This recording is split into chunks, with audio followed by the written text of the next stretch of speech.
OMG. When talking to Going before, he said, well, I think we're going to win versus SKT tomorrow. So Faker, do you think you're going to win versus OMG? 일단 OMG 고고잉 선수가 저희를 이길 수 있다고 했었는데 근데 저희가 일단 롤드컵을 2013 롤드컵을 우승하고 온 팀이기 때문에 질 것 같진 않아요.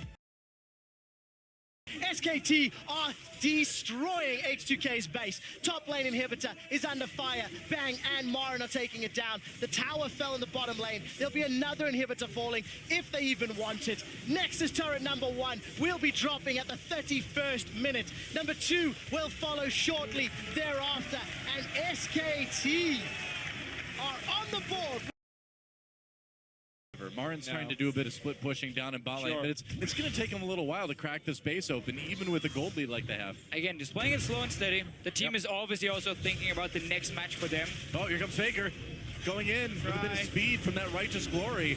They're going to use that to take out the turret. Now they're coming in, knock up onto Warlock. Moss uses his ultimate early. 007 in the back a little bit, but now Bang doing tons of damage unopposed. Warlock nearly goes down, but this is all SKT right now. Another nice knock-up pulverize coming in from Wolf, and that's going to set up the end of this fight. Warlock low, and Moss is going to make it down to Fountain, but just like Randy Moss, he's out of the game.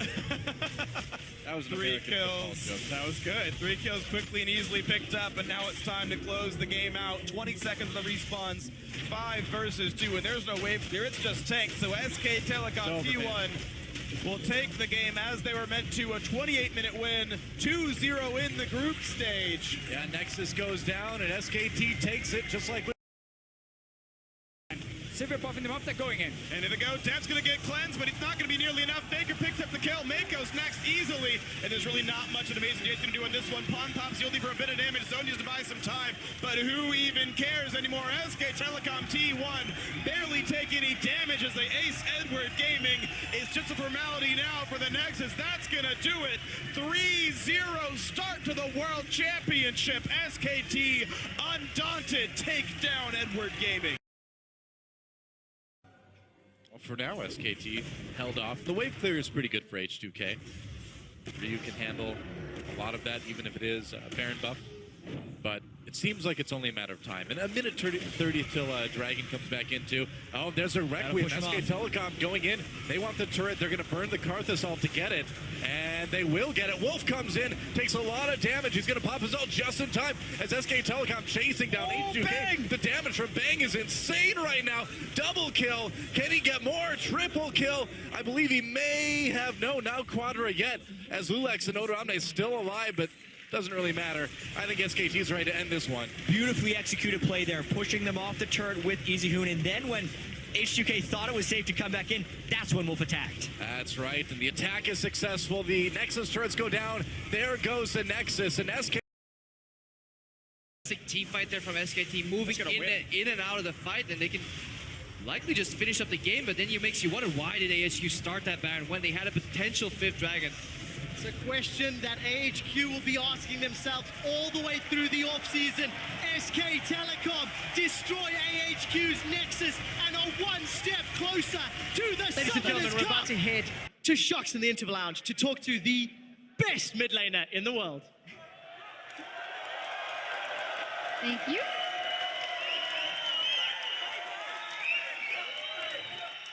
Well, first off, congratulations, Faker, on making it to the semifinal.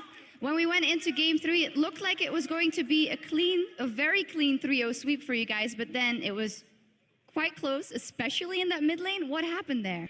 Okay, so up till game 2, we thought the games were going pretty easily.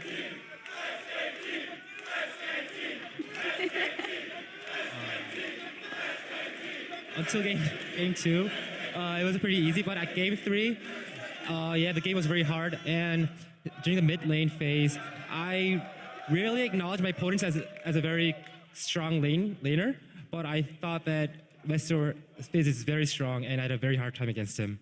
Well, it showed, but in the end, you guys still managed to win. That means that now you guys are 9-0 already in the tournament. Was like, Faker Senpai, please no stop. And Faker was like, I'm not human. Like, I'm a robot programmed to play mid perfectly. So that was just like insane. It was so fun to watch Faker make those plays. SKT definitely looks like the best team right now. It's the best team, like being the underdog, because you have no pressure. The only thing that can happen now is that we prove them wrong.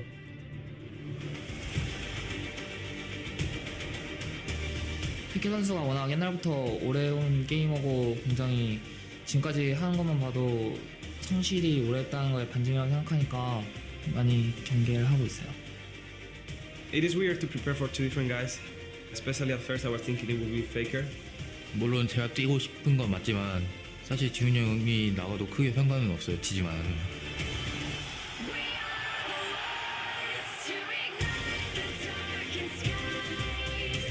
If it ends up working out and I end up doing good against Easyhoon, they can just swap him for Faker in the next game.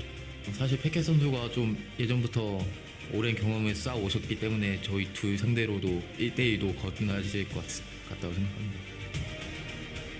At season 1 I felt we had the level to take it. This one is almost the same. I don't feel like it's just gonna be hard because they are better than us. I feel it can go either way, and that's the hard part about it.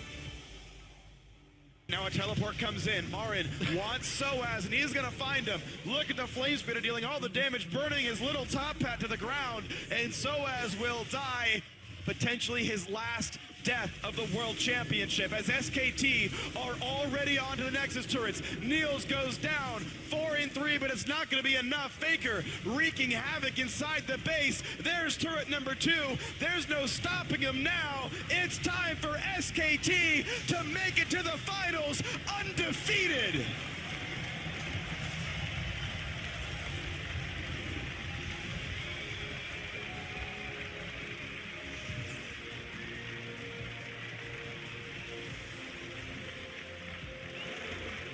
No team has ever made it to the final without dropping a game.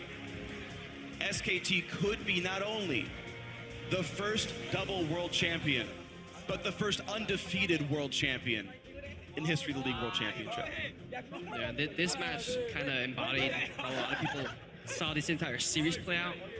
Quick-paced game where just SKT outmatches, outmaneuvers Origin, but we can't forget, especially game 1, just Origin doing a lot of great things, giving SKT a run for their money, but now, especially in game 3, you saw the mental aspect way into, especially, not on Niels, he's always smiling.